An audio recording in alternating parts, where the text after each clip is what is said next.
nós vamos ministrar a aula de número 3, do módulo 3, aqui da nossa Escola de Líderes da Igreja Herdeiros de Deus. Semana passada estivemos falando sobre evangelismo, sobre o ide de Jesus, e falamos sobre o que é o Evangelho, o que é evangelizar e por que devemos evangelizar. A aula de hoje é a segunda parte desta temática indo, que nos fala sobre o ide de Jesus, e hoje nós vamos abordar aqui métodos de evangelismo. Então, você aí deve continuar a leitura do livro O Cristão Contagiante, e nós vamos pedir a você que, como forma de verificarmos que você está assistindo a aula, que se possível você deixe um comentário aí, curto, tipo gostei ou assisti a aula, e deixe o seu nome aí para que possamos estar verificando a que você realmente está assistindo às aulas. E se você puder fazer isso nas aulas anteriores, você vai estar nos ajudando a coordenação da Escola de Líderes, de modo que possamos controlar se você está assistindo, se você está aprendendo, se o conhecimento que pretendemos passar aqui está alcançando a todos os alunos da Escola de Líderes. Então, primeira coisa que eu quero pedir, deixe um comentário aí, não precisa ser nada longo, é só assistir, gostei, muito bom, ou se quiser deixar algum feedback aí de algo que precisa de melhorar, também pode deixar, e deixe o seu nome, e nós vamos estar controlando dessa forma a frequência dos irmãos aí em nossa Escola de Líderes, tá certo? Então, temática da aula de hoje, métodos de evangelismo, tá certo? Vamos lá!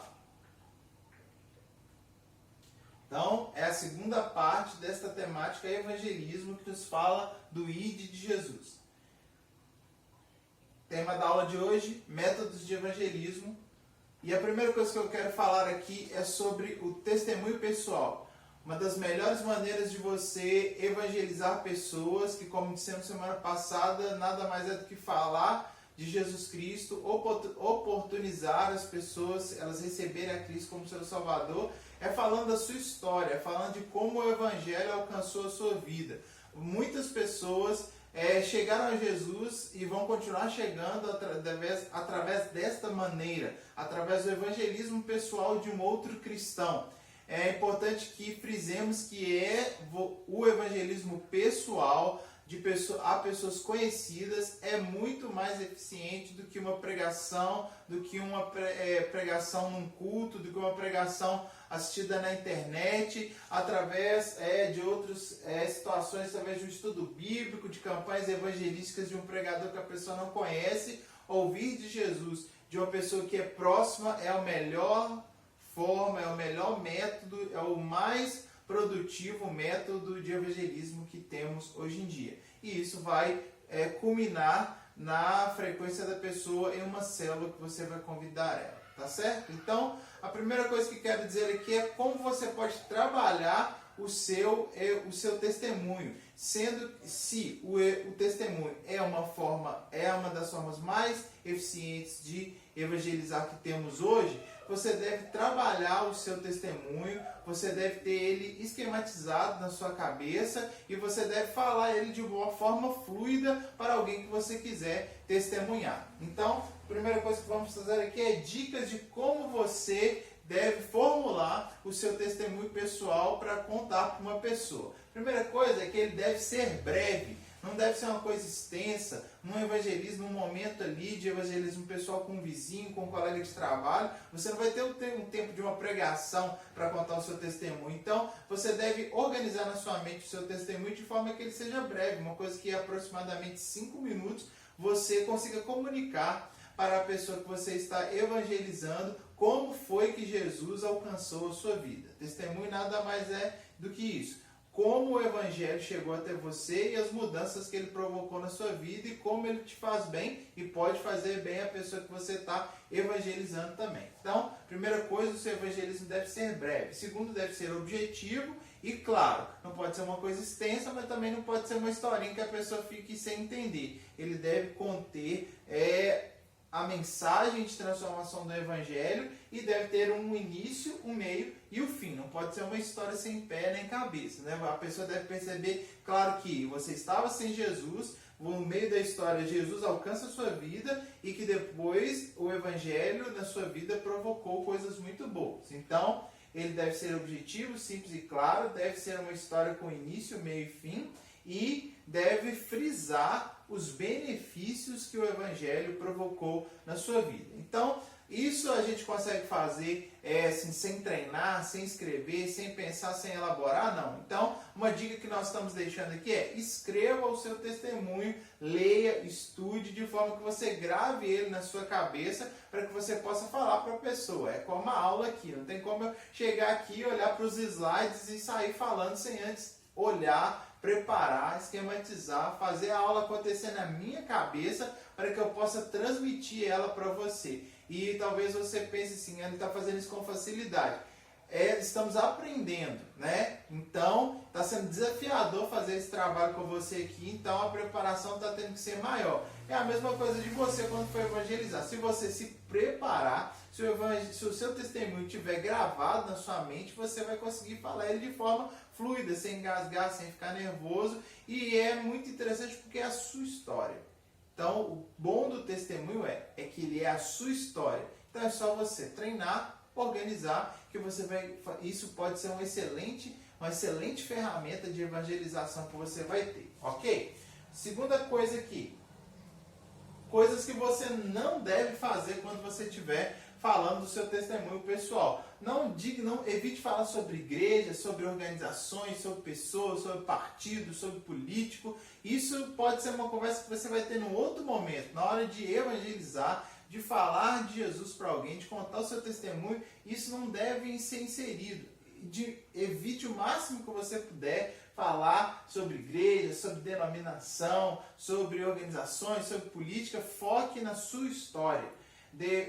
Não pregue para a pessoa que você está evangelizando, ela teoricamente não conhece todas as temáticas que você conhece. Então, se você começar a colocar lá uma história específica da Bíblia, por exemplo, Esther, a pessoa não vai entender. Então, é importante que você foque em você, na sua história. E o evangelismo através do testemunho não é o momento de pregar para a pessoa, de falar de coisas que ela precisa de mudar, não. É deixar a pessoa ser impactada pela sua história, pelo seu testemunho. Não use termos vagos, né? Tipo alegre, e outros termos que a gente chama de evangeliquez, né? E termos e expressões que a gente está habituado aqui dentro da igreja, mas que a pessoa que não está na igreja, ela não está acostumada, ela não entende. Então, se aquelas expressões que você sabe que só as pessoas da igreja entendem, não use essas expressões. Use expressões do dia a dia, use expressões que você sabe que faz parte do seu diálogo com aquela pessoa. O jovem, o adolescente pode até usar uma gíria, uma expressão que é da comunidade ou agora desses tempos, mas expressões que são típicas do evangelho, até o próprio misericórdia, né? A gente fala misericórdia assim toda hora, é muito tranquilo pra gente, a gente sabe o que essa expressão significa, mas às vezes para as pessoas de fora da igreja, se eu falar misericórdia, a pessoa nem sabe o que isso significa. Então, expressões como esta e outras que são próprias do meio cristão, evite usar essas expressões quando você estiver evangelizando alguém. Use expressões do cotidiano e daquele meio que vocês estão acostumados a frequentar ali, tá certo? E,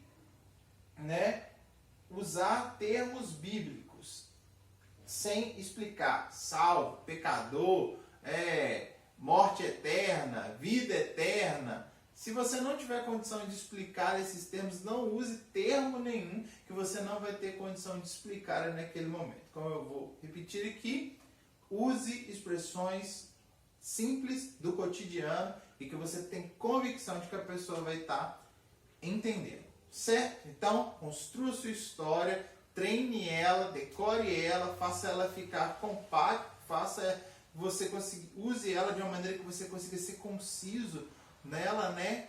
E claro, e você vai ver que essa vai ser uma grande ferramenta de evangelismo para você. Além do testemunho pessoal, essa lição de hoje ela vai focar em nos mostrar esquemas de evangelismo. E eles são diferentes, a lição denomina eles como diferente, mas eles estão focados em um sistema muito simples aqui, é um esquema muito simples. Eu vou passar esse esquema primeiro, depois eu vou falar dos 4 modelos que a lição nos propõe aqui de evangelismo. Mas esses 4 modelos que eu vou falar em seguida, eles estão baseados os modelos que eu vou passar em seguida estão baseados nesse esquema que eu vou passar aqui agora. Preste atenção no esquema e depois você vai entender de forma simples e fácil os modelos que eu vou apresentar em seguida. Então, o esquema é esse daqui. A primeira coisa é a situação. Deus nos ama. Isso é o status em que estamos. Isso é a situação do mundo. Deus ama o mundo, nada muda isso. Isso nada pode fazer com que essa situação se altere. E o que vai motivar o que motivou tudo que Deus fez por nós, principalmente através de Jesus, é essa situação. Deus ama o homem que ele criou. A segunda situação é o problema. O homem que Deus amou, por causa do pecado, se afastou de Deus. Está longe de Deus, impossibilitado de se comunicar com Deus devido ao problema do pecado. E esse problema do pecado é algo que o homem não pode resolver por si próprio. A terceira coisa desse esquema é a solução. Então temos a situação, o problema e agora a solução, que é possibilitada através da morte de Jesus na cruz do Calvário. A única solução possível ao problema do pecado para o homem é a morte de Jesus.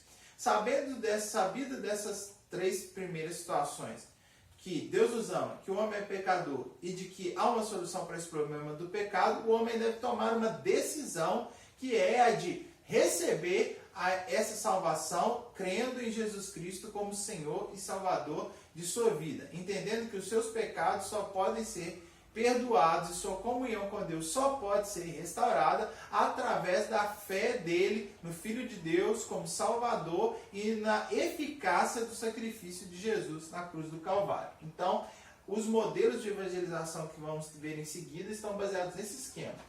A situação de que Deus os ama, o problema do homem pecador, a solução que é a morte de Jesus na cruz, e isso deve levar o homem a uma decisão que é aceitar a Cristo. E isso gera no homem pecador a conversão e o perdão dos seus pecados, certo? Então, os modelos que vamos trabalhar estarão baseados nisso. O primeiro modelo que vamos tratar aqui é o dos 4 pontos, que é exatamente isso que eu acabei de falar aqui.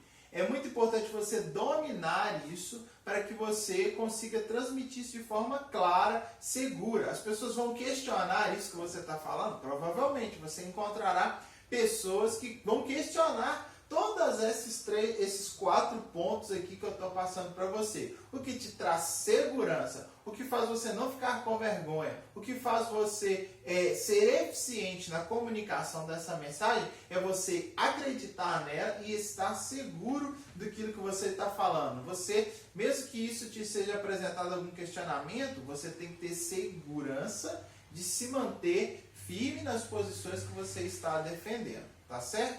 Então, isso aqui é o básico. Você pode pesquisar na palavra de Deus, você pode pesquisar versículos, vou passar alguns aqui, mas você próprio pode pesquisar e se fortalecer, criar os seus próprios argumentos, a sua própria maneira de comunicar isso aqui. Mas é importante que esses pilares que estamos passando aqui, eles sejam a estrutura da mensagem que você vai comunicar. Então o primeiro modelo aqui é o modelo dos 4 pontos. Deus ama o homem pecou, e não há possibilidade dele conseguir resolver isso sozinho.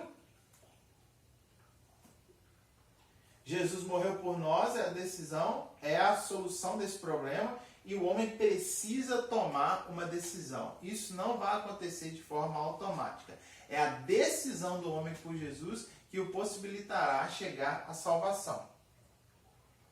Um segundo modelo aqui é o que nos fala do plano da salvação. Esse é mais tradicional, né? Um nome mais tradicional, plano de salvação. Esse nome, os 4 pontos, é um nome mais atual. Esse do plano da salvação é algo que a igreja sempre usou. Então, a situação, o amor de Deus para o homem, expresso lá em João 3,16. Deus amou muito de tal maneira que enviou seu Filho para salvar a humanidade. A situação do pecado do homem, pecado que faz separação entre nós e o nosso Deus, e aquilo que eu disse na aula passada, todos pecaram e separados estão de Deus devido ao seu pecado. Não há nenhum homem sequer que fuja dessa situação. Todos pecaram e esse pecado faz separação, e a única solução possível para isso é a morte e ressurreição de Jesus na cruz, a morte de Jesus na cruz e a sua ressurreição. Está lá em 1 Coríntios 15, 1, 4. Paulo, resumindo a mensagem do Evangelho,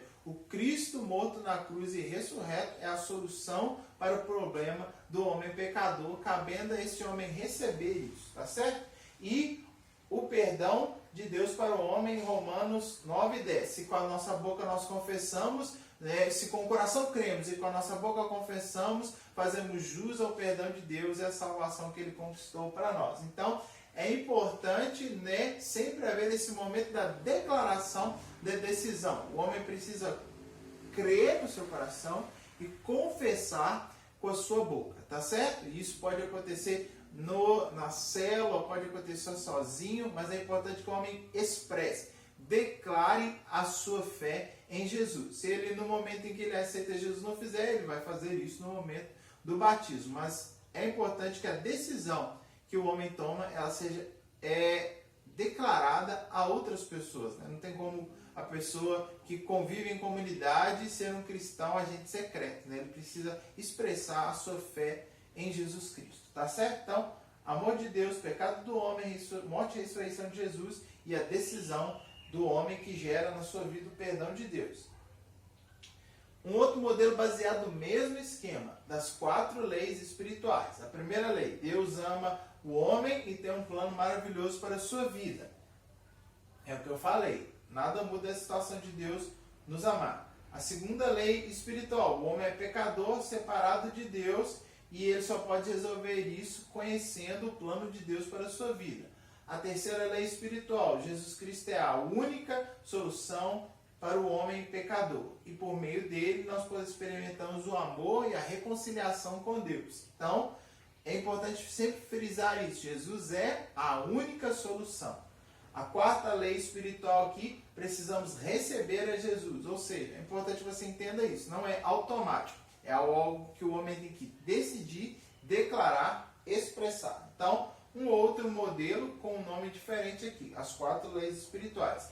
Esse modelo aqui das leis espirituais, ainda você pode utilizar essa questão aqui, também é algo que a igreja sempre usou. O homem que tem o eu controlando a sua vida, que busca seus próprios interesses, ele corre atrás daquilo que lhe é o seu desejo, a sua satisfação, e isso nada tem a ver com a vontade de Deus para a sua vida. Esse é o homem sem Jesus. O homem com Jesus Cristo é aquele que tem Cristo no centro da sua vida e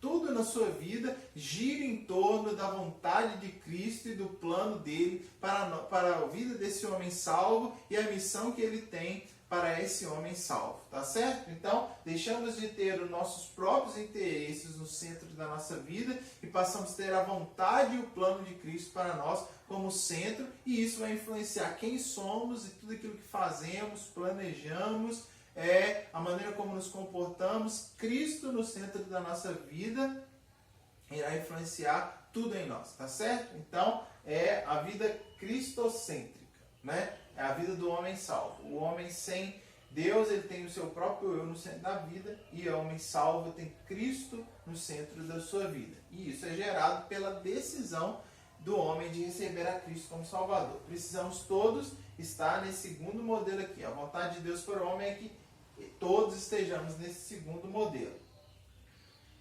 Então, esse modelo das leis espirituais aqui leva o homem a poder fazer essa oração, uma oração de confissão. Isso é interessante porque muitos serão salvos e não farão essa oração. Ele vai declarar com as suas próprias palavras. Quando vemos isso na igreja, no templo, né, acontecendo, isso pode acontecer na sua célula também, né, mas não é uma coisa exata, não é uma coisa assim, não. Se não fez a oração de confissão no meio de outras pessoas, ele não foi salvo. Não podemos afirmar isso. A pessoa pode receber Jesus sozinha na sua casa e chegar e comunicar isso lá na sua célula, que ela creu em Jesus Cristo, chegar para um cristão que afirmar que ela tomou essa decisão, O que eu quero dizer aqui é que não existe uma oração de confissão, um modelo único, palavras únicas. Ah não, se ele não fez a oração de confissão naquele modelinho que eu sempre ouvi o pastor falar, ele não é salvo. Não,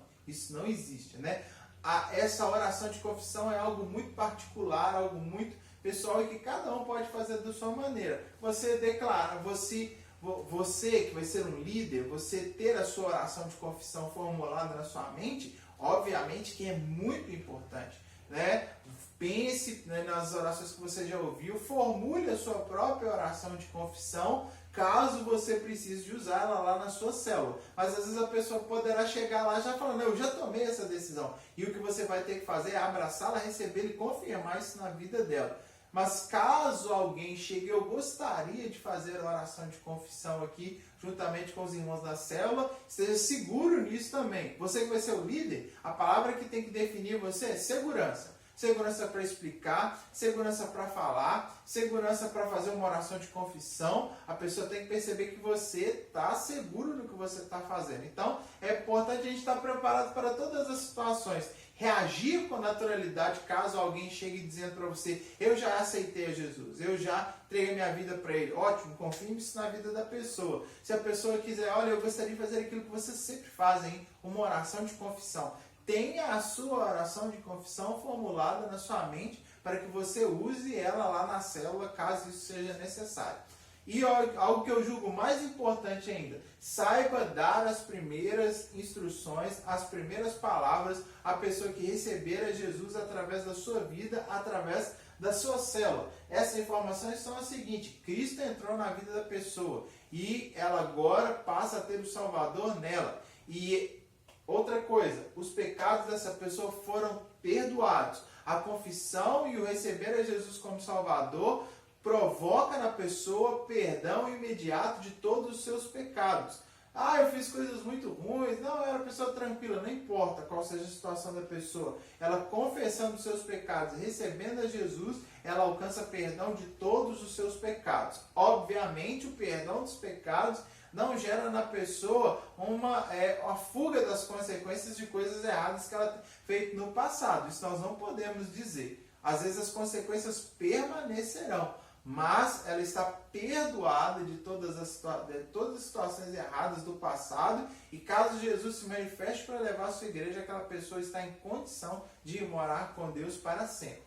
Essas situações são importantes você saber explicar. A pessoa já tem Cristo, a pessoa já tem o perdão dos seus pecados, ela já se tornou filha de Deus e ela já começou uma nova vida a partir daquele momento que ela recebe a Jesus como Senhor e Salvador de sua vida. Uma outra coisa que eu sempre digo é, aquele que recebe a Jesus como Salvador, ela já tem o Espírito Santo.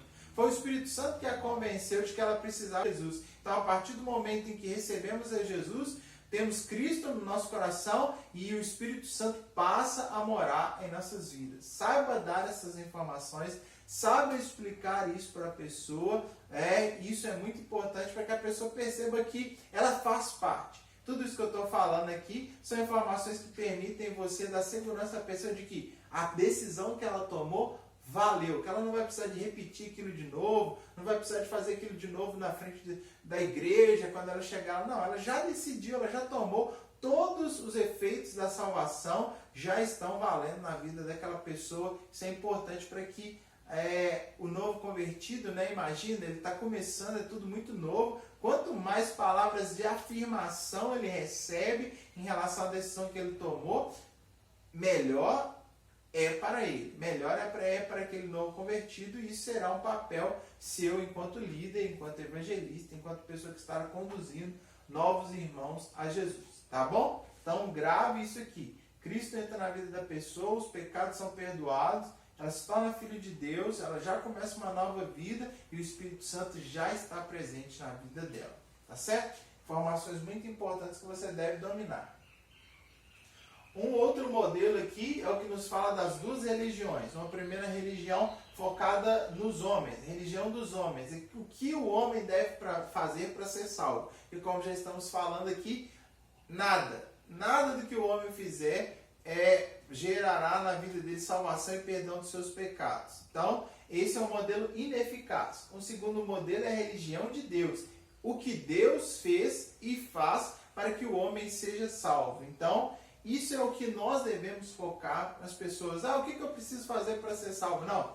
Foque a sua mensagem naquilo que Deus fez para salvar o homem. E isso é suficiente. Em relação a receber a salvação, o que precisamos fazer inicialmente é sempre receber, aceitar. Daí vem a expressão aceitar a Jesus. Na verdade, é aceitar aquilo que Deus fez por Jesus Cristo para nos salvar. Então, a verdadeira religião, a religião eficaz, não é a dos homens, focada no que ele faz para se salvar. E isso é ineficaz, mas sim focado no que Deus fez. A sua mensagem deve ser focada nisso.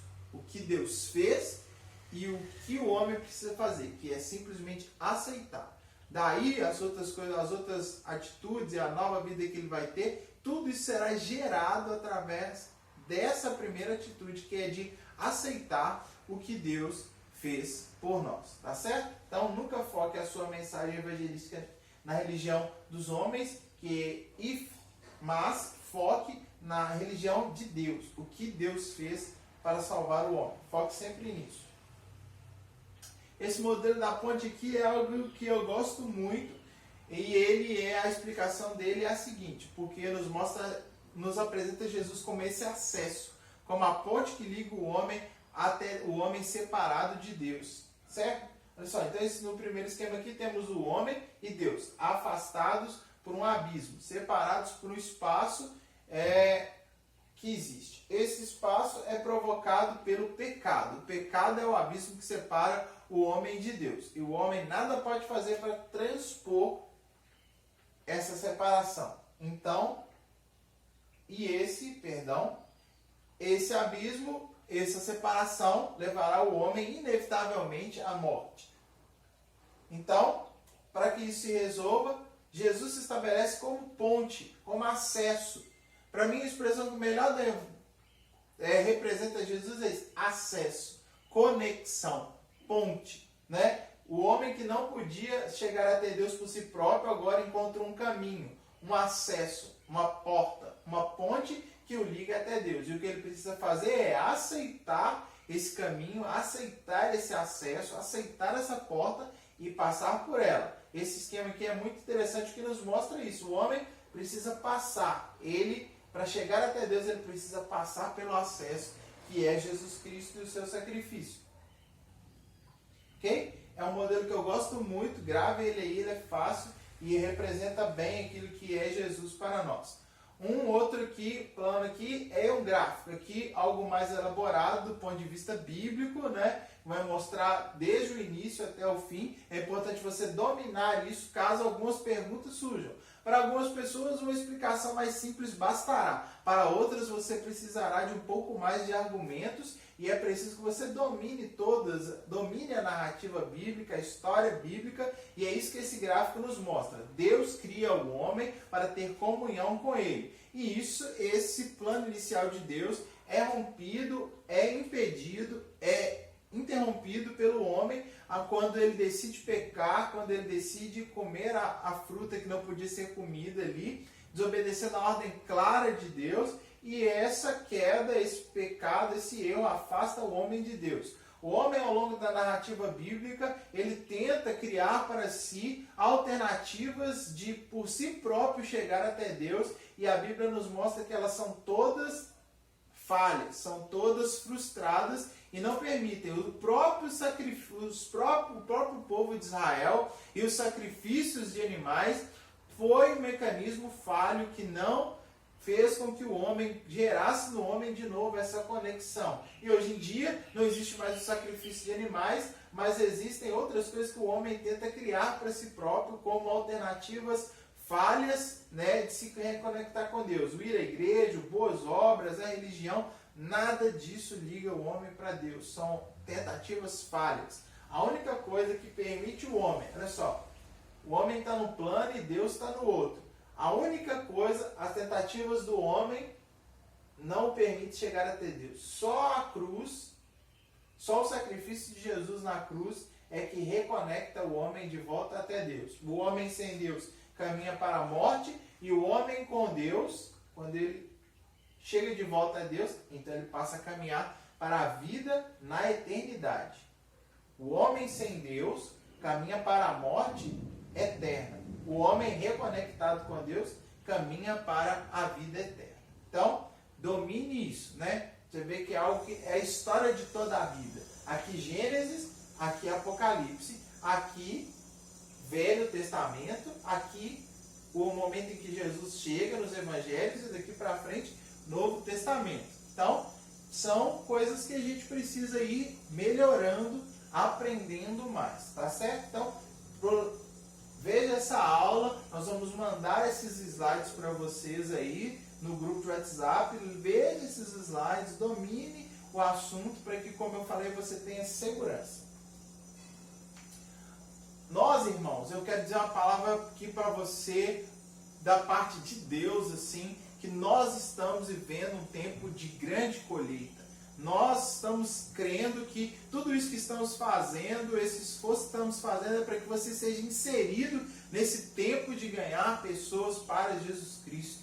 Nunca antes se teve tanta esperança e expectativa no meio da igreja, dos líderes cristãos, de que nós estamos vivendo um momento de ganharmos mais pessoas para Jesus. Então, nós, Igreja Herdeiros de Deus, não queremos estar fora desse movimento de Deus, não queremos estar fora desse tempo de Deus, de ganharmos muitos para o Senhor. E você que está participando da escola de líderes, você está sendo habilitado para participar disso. Então, meu irmão, receba isso na sua vida. O tempo que estamos vivendo é tempo de ganharmos muitas pessoas para Jesus, ganharmos muitas pessoas para o Senhor, e você está sendo inserido nisso. Você é um trabalhador, alguém que está sendo colocado dentro desse processo, e eu tenho certeza que você será mais um destes que ganhará muitas pessoas, que vai colher muitas pessoas, e tudo isso que você está vivendo aqui, inclusive essas aulas online, permita que Deus fale com você aí de que você está fazendo parte deste tempo. Tempo de ganharmos muitos jovens, adolescentes, homens, mulheres, famílias para Deus, e nós não vamos ficar fora disso.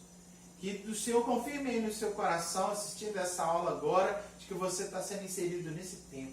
Tempo de grande colheita. Tempo de ganharmos muitas pessoas. Né? Estamos aí temporariamente impedidos de nos reunirmos fisicamente, mas esse é tempo de você orar. É tempo de você pensar. É tempo de você bolar as suas próprias estratégias, de você se habilitar para que você, ao terminar esse tempo que estamos vivendo de distanciamento, você possa voltar com tudo, a se conectar, a se ligar para as pessoas e ganhar pessoas para Jesus. E o que eu quero pedir a você, mediante isso, é que você ore. Você às vezes não pode ir, não pode visitar, mas você pode orar. E eu quero que você, como atividade desta aula, ore por pelo menos 3 pessoas. Pessoas que você sabe que você pode ganhar para Jesus. Você pode evangelizá-las através do seu testemunho ou através dessas ferramentas que estamos usando, que você pode convidar para a sua futura célula. Ore. A atividade que deixo para você nesta aula é ore por pelo menos 3 pessoas. Ore sem cessar. Gaste um tempo todos os dias orando para essas 3 pessoas, e eu tenho certeza que assim que esse tempo acabar, você vai se dirigir a essas pessoas, vai convidá-las, e Deus vai operar um milagre na salvação na vida dessas pessoas através de você. Então, por favor, aluno, não deixe de fazer isso. Pense em 3 pessoas que você sabe que você é próxima delas, são pessoas que você pode se conectar com elas. Ore para que quando o tempo próprio chegar, você possa convidá-las, e você vai ver, Deus vai usar você para ganhar pessoas. Mas tudo começa com a oração. Então, atividade desta aula. Ore por pelo menos 3 pessoas que você quer que Deus use você para salvá-las, tá certo? E eu tenho certeza, vamos vivenciar grande colheita em nossa igreja, em nome de Jesus. Então, quando você estiver evangelizando, algumas dicas finais aqui. Insira o seu testemunho a evangelizar. Seja ouvido e ouvindo. Quando você for evangelizar, ouça e procure que, quando você for falar, a pessoa tenha a sua atenção. Mas, para isso, às vezes, é preciso que a gente primeiro dê atenção às pessoas. Quando você estiver evangelizando, não só fale, escute também. Então, quando você estiver lá transmitindo a mensagem, a pessoa quiser falar alguma coisa, ouça com toda a atenção. Ouvir a pessoa que estamos evangelizando é muito importante. Quando for a vez do evangelizado falar, ouça com toda a atenção, e você perceberá que quando for a sua vez de falar, isso será recíproco. Você também será ouvido com toda a atenção. Então, ouça, e quando for a sua vez de falar, busque sempre que a pessoa esteja dando atenção ao que você está falando, tá bom? Você vai falar de uma pessoa, de Jesus, né? Então se relacione com essa pessoa. É muito difícil. Então, uma pessoa que eu posso falar bem é da minha esposa, porque eu convivo com ela todos os dias. Você fala tudo sobre ela. Se você não tiver relacionamento com Jesus, será difícil falar de uma pessoa que você não conhece. Então, foque a sua vida em ser íntimo de Jesus, em ter um relacionamento com Jesus, de perdão, de oração, de adoração, de serviço. E você vai ver, quando você for falar de Jesus, você vai falar com autoridade e fluidez, tranquilidade, porque você vai estar falando de alguém que você conhece. Evangelizar é falar de Jesus, se relacione com Ele. Enfatize o amor de Deus e não complique. Irmão, isso é muito importante. Fale de um evangelho que é simples. Não fale de regras. Não jogue o pecado na cara do pecador. Foque no amor, no sacrifício de Jesus, e como que ser salvo é algo acessível a todas as pessoas. Muitas vezes nós criamos situações em que o evangelho parece difícil. Você é um facilitador. A palavra que eu deixo para você aqui é facilitador. Qual é a sua função como evangelista? Facilitador. Que quando você estiver falando, as pessoas percebam isso. Nossa, é tão simples. É fácil assim. É tão simples receber Jesus. Você vai afirmar isso sim. E eu estou aqui para tornar isso mais e mais fácil para você. Tá bom? Então, quando você estiver evangelizando, foque nisso aqui que estamos deixando para você. E grave essa palavra. Você é um facilitador e que Deus use você nisso. Agora, por fim, nessa aula, vamos aqui falar do livro Cristão Contagiante. Os capítulos que você deve ler nessa semana. Capítulos 6, 7 e 8. Ok? Vamos lá. A primeira coisa aqui, é o 7, o 8 e o 9. Desculpa, irmãos, corrigindo aqui, os capítulos dessa semana, o 6 já foi lido semana passada. Então, os dessa semana é o 7, o 8 e o 9, certo? O capítulo de número 7 pode até estar 6 aqui, mas está errado, é 7, 8 e 9. Então, essas informações aqui são do capítulo número 7. O capítulo 7 vai nos falar algo interessante sobre o poder estratégico dos relacionamentos. Algo que eu tirei desse capítulo 7 é: ganhe a primeira pessoa para você e depois ganhe a pessoa para Jesus. É muito importante isso, né? As pessoas que nós ganhamos para Jesus são aquelas com as quais nós temos conexão. E muitas vezes nós queremos chegar já julgando o evangelho, julgando a mensagem na pessoa, e por não termos a conexão necessária, a pessoa não recebe a mensagem através de nós. Então, a primeira coisa que eu quero dizer para você é que ganhe primeiro a pessoa para você. Seja íntimo, seja amigo, esteja conectado com a pessoa. E quando ela receber a mensagem da salvação de você, fará todo sentido para ela, né? Então, como é bom recebermos boas notícias de pessoas às quais nós confiamos. Estabeleça uma relação de confiança com a pessoa que você quer ganhar para Jesus. Que ela perceba que você é uma pessoa sincera, autêntica e de confiança. As pessoas que mais ganham pessoas para Jesus são aquelas que conseguem estabelecer essa relação de confiança com o pecador, com aquele que ele quer evangelizar. E quando nós recebemos algo de quem nós confiamos, é muito mais fácil aceitar. Quando você tem um médico e você confia nele, ele te passa um tratamento, você aceita ele, porque o médico é de sua confiança. Quando você vai no açougue e a pessoa te oferece uma carne, você compra, porque geralmente é o açougue que você confia, né? Então, receber algo de quem nós confiamos é muito mais simples e é muito mais fácil de aceitar do que quando estamos recebendo algo de quem nós não confiamos. Então, estabeleça relacionamentos de confiança e você vai ver que quando você oferecer Jesus, ofertar Jesus para as pessoas, elas receberão aquilo com muito mais facilidade. Por quê? Porque elas confiam em você. ganhe a pessoa primeiro para você e depois ganhe a pessoa para Jesus. O capítulo de número 8 vai nos falar sobre como situações comuns geram para nós oportunidade de ganhar as pessoas. Esse capítulo é muito interessante porque ele vai nos falar sobre a história de Mateus, que deu uma janta, uma festa na sua casa, e aquela foi a oportunidade das pessoas ouvirem Jesus. Então nós também podemos nos utilizar disso. Muitas vezes a gente acha que é só levar a pessoa para a igreja que nos vai fazer ganhar ela para Jesus. Não, promova um café na sua casa, um almoço, convide as pessoas para a festa de aniversário do seu menino, jovem, marque um futebol, um vôlei, um dia de jogar videogame.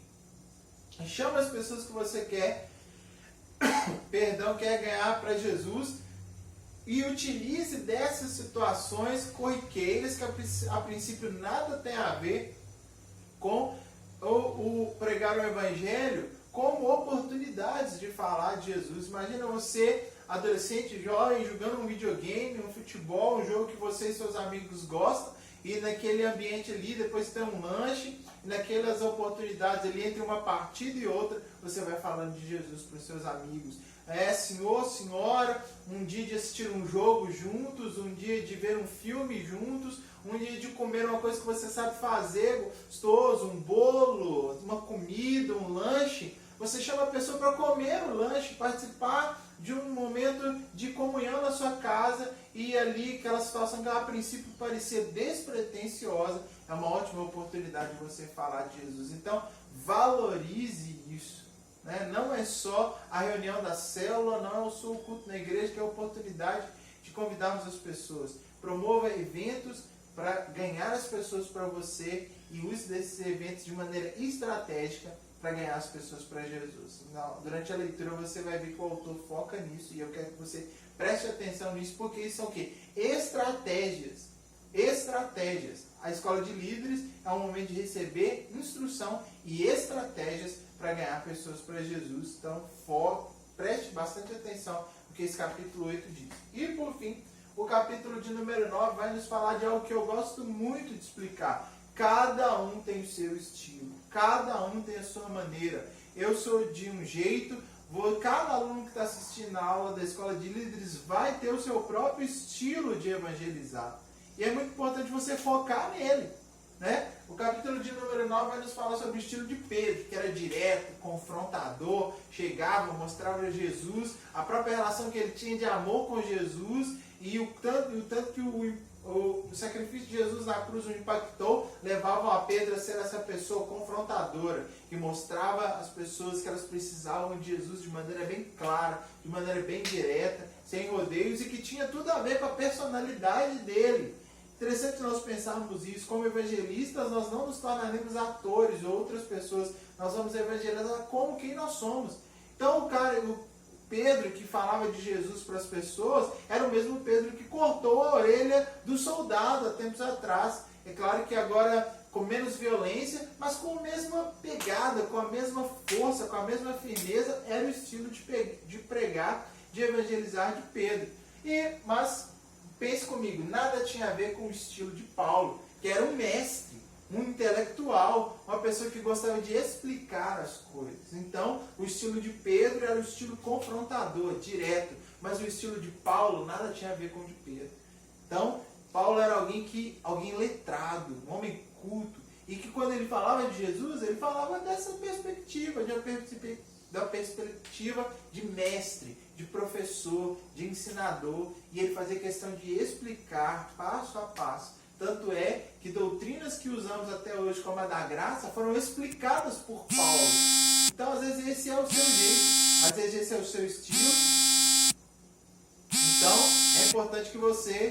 Então, o estilo de Paulo era esse estilo ensinador, de mestre. Então, talvez esse é o seu estilo, e se for ele, não adianta você querer ser Pedro, você tem que agir e falar dentro do seu próprio estilo. Temos o estilo de testemunhal do cego, o pastor Tiago até nos deu essa aula semana retrasada e foi maravilhoso.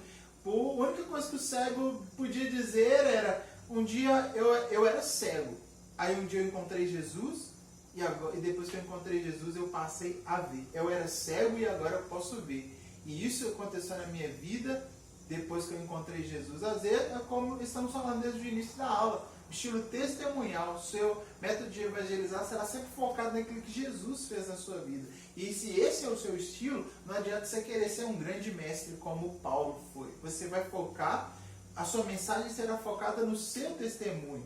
E se é nisso que você é bom, vá firme nisso aí, tá certo? Tem também o estilo convidativo da mulher samaritana. Ela se encontra com Jesus, ela encontra o mestre e ela volta para a cidade e ela não prega sobre Jesus, ela convida as pessoas a vir se encontrar com Jesus.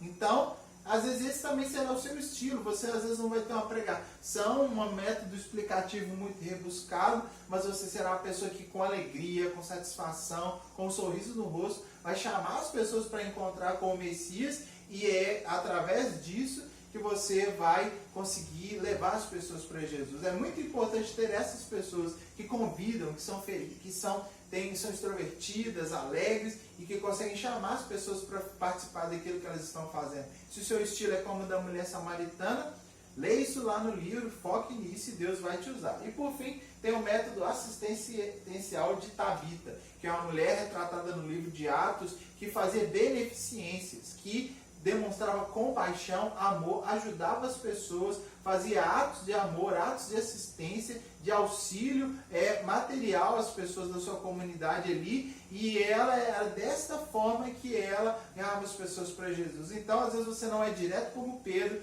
não é mestre como Paulo, não tem talvez um testemunho tão forte como o cego, não é tão bom para convidar, mas você é uma pessoa que sabe ajudar as pessoas, que consegue impressionar as pessoas e demonstrar o amor de Deus através de atos de amor, visitando, ficando num hospital com um parente de um vizinho, dando uma cesta básica, ajudando uma pessoa que está em dificuldade, praticando atos de amor, e através disso, de maneira intencional e estratégica, você consegue manifestar e pregar sobre Jesus Cristo. Então, eu te pergunto, qual é o seu estilo?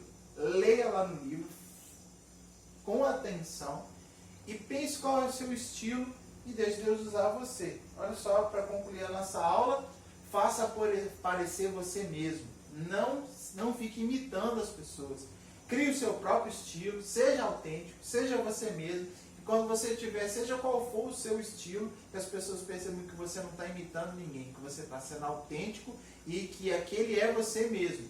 Então, que isso venha fazer diferença na sua vida. Tá bom? Então, aula de número 3 aí, concluída, que você leia o livro como complementação de tudo que eu estou falando aqui e que você esteja crescendo, sendo empoderado por Deus para participar, como eu disse aqui, desse tempo de grande colheita que estamos vivendo. É isso que eu declaro e ministro sobre a sua vida. Você, um grande ganhador de almas.